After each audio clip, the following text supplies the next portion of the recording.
Welcome to Stephen Jay Gould.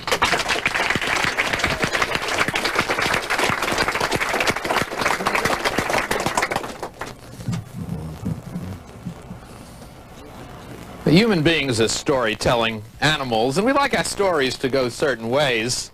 We don't really care much for Ecclesiastes-type stories about all rivers running into the sea and the sea not filling up. They don't go anywhere. Human beings are storytelling animals, and we like our stories to go certain ways. We don't really care much for Ecclesiastes-type stories about all rivers running into the sea and the sea not filling up. They don't go anywhere. We like stories about trends. We love trends because then either something's getting better and we can celebrate, or something's getting worse and we can lament, and we seem to like to do both with equal frequency depending on the season. And therefore I think that so many scientific things that need to be explained, but that need to be explained in the narrative mode as stories, fall prey to a peculiar kind of bias that we don't pay enough attention to. Scientists and historians and commentators of science are very used to analyzing politically based biases, socially based biases, but there's also a form of literary bias in which, when, for example, we're saying something about the history of life, which is an intrinsically historical theme in science, we manage to tailor our stories to fit into the kinds of tales we know best. We like to make them tales about trends. Just as one example, which isn't so much about trends, if you ever really look in detail at the histories of theories about human evolution, you might think that they and their changes are based primarily on increasingly better data from the fossil record, but so much of the standard way of looking at human evolution is really just a reflection of the standard themes of myths and sagas. We have the hero, who's conventionally male. In fact, until recent feminist critiques, almost the entire story of human evolution was... I'm getting some awful feedback here.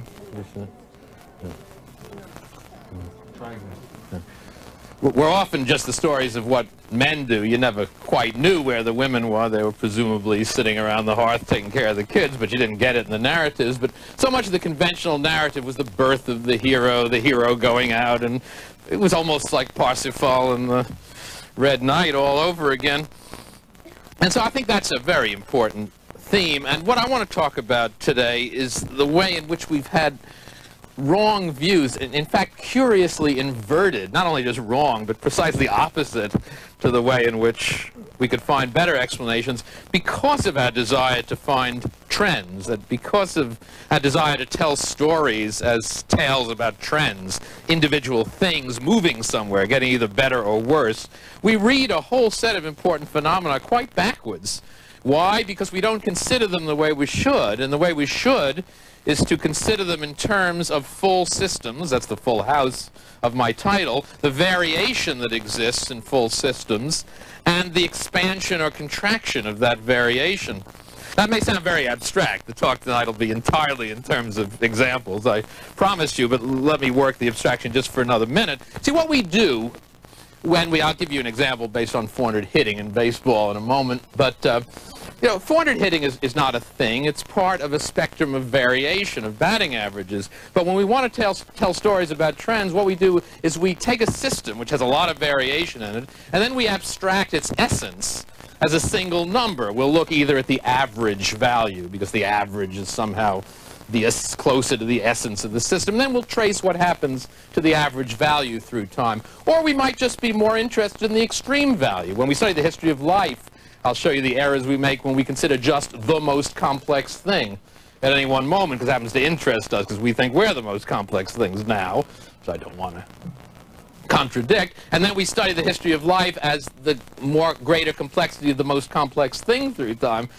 forgetting all the time that there's this enormous bacterial mode, which has been the most common form of life ever since things began.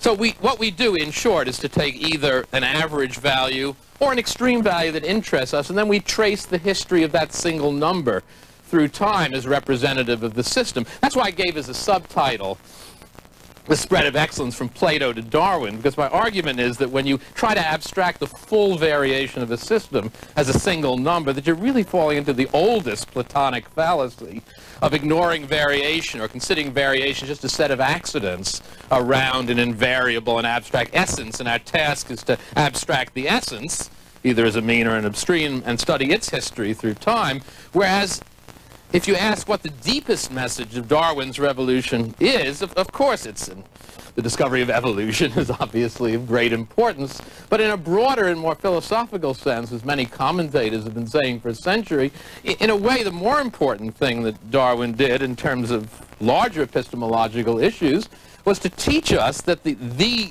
nature of natural reality is the variation in the system. That is the reality. The abstracted average or the extreme is just something that interests us. The true reality is all the variation. That's it. The variation is not simply a set of convenient measures that we can use to abstract an average. It is the ultimate reality. That's it. That's what evolution uses to change. Und was ist mit der Geschichte der Evolution und so? Ihr werdet alle nur für dumm verkauft.